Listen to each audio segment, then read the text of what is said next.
By 1966, the United States had experienced a recent series of disruptions in several of its major urban black population centers: Harlem, Watts, Chicago, and Detroit.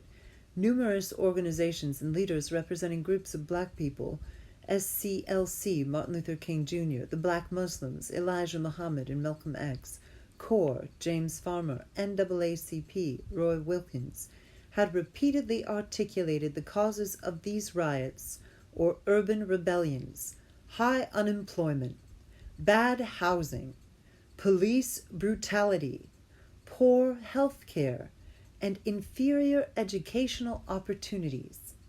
Their consensus on the ills that caused or contributed to the violent explosions in inner cities was violent explosions in inner cities was confirmed by official investigating bodies such as the Kerner and McCone Commissions. While all groups were generally in agreement on the specific maladies of the society affecting blacks, they were in disagreement as to the best solution for ending them.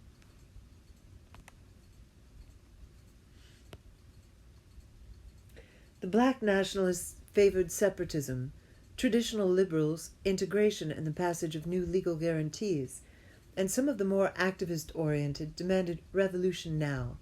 Amidst this clamor for social justice, the Black Panther Party was formed in Oakland, California in 1966. The party differed from other organizations representing black and poor persons in several respects. First, the Panthers embraced from the outset an explicitly socialist ideology, which it soon named revolutionary intercommunalism. In essence, the party acknowledged that it was, despite certain differences, basically socialist or Marxist because it followed the dialectical method and sought to integrate theory and practice. A founder of the Panthers observed, "We are not mechanical Marxists, and we are not historical materialists. Some people think they are Marxists when they are actually following the thought of Hegel. Some people think they are Marxist-Leninists, but they refuse to be creative and are therefore tied to the past. They are tied to a set of thoughts that approaches dogma. If we are using the method of dialectical materialism, we don't expect to find anything the same, even 1 minute later, because 1 minute later is history. If things are in a constant state of change, we cannot expect them to be the same. Words used to describe old phenomena may be useless to describe the new. And if we use old words to describe new events, we run the risk of confusing people and misleading them into thinking that things are static." This espousal of revolutionary intercommunalism by the BPP obviously influenced the perception of others about it, especially, as will be shown, the federal government. Of equal importance, however, is the effect this ideology has upon the actions of the party and the decisions of its leadership. Revolutionary intercommunalism provided an important paradigm for interpreting the world, much as a belief in laissez-faire capitalism affects the actions of corporate decision-makers who embrace it. Thus, to the BPP, government opposition to its existence was expected as partial confirmation of its reason to be.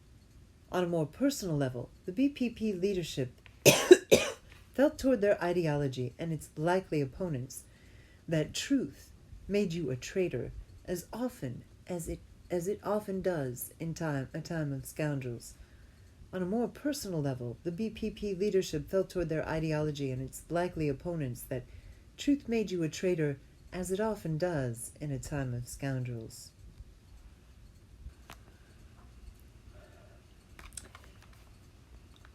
Revolutionary intercommunalism not only served to pit the BPP and the government law enforcement against each other in ideological struggle, but also it gave the party a perhaps unexpected asset in its struggle for survival.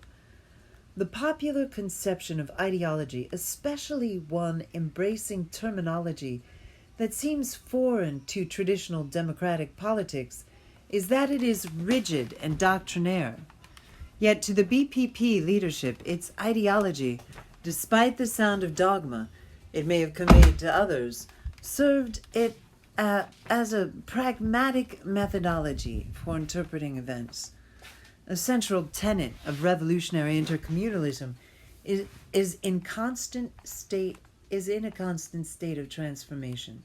What? Okay, a central tenet of revolutionary intercommunalism, for example, is that contradiction is the ruling principle of the universe, that everything is in a constant state of transformation.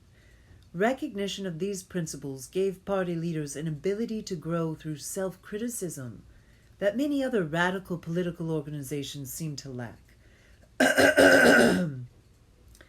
Thus, in 1970, Newton could say of the party, "In 1966, we called our party a Black Nationalist Party, BNP.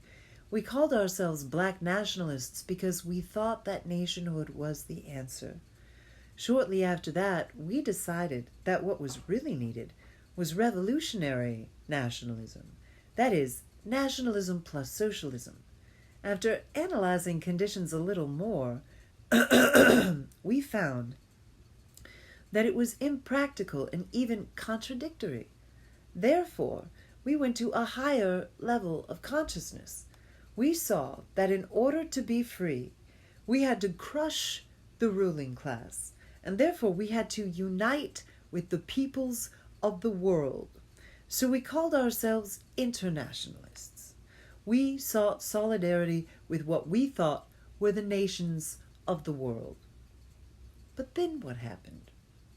We found that because everything is in a constant state of transformation, because of the development of technology, because of the development of mass media, and because of the fact that the United States is no longer a nation, but an empire, nations could not exist, for they did not have the criteria for nationhood. Their self-determination, economic determination, and cultural determination has been transformed by the imperialists and the ruling class. They were no longer nations. We found that in order to be internationalists, we had to be also nationalists, or at least acknowledge nationhood. Internationalism means the interrelationship among a group of nations. But since no nation exists, and since the United States is in fact an empire, it is impossible for us to be internationalists. These transformations and phenomena require us to call ourselves intercommunalists, because nations have been transformed into communities of the world. The Black Panther Party now disclaims internationalism and supports intercommunalism.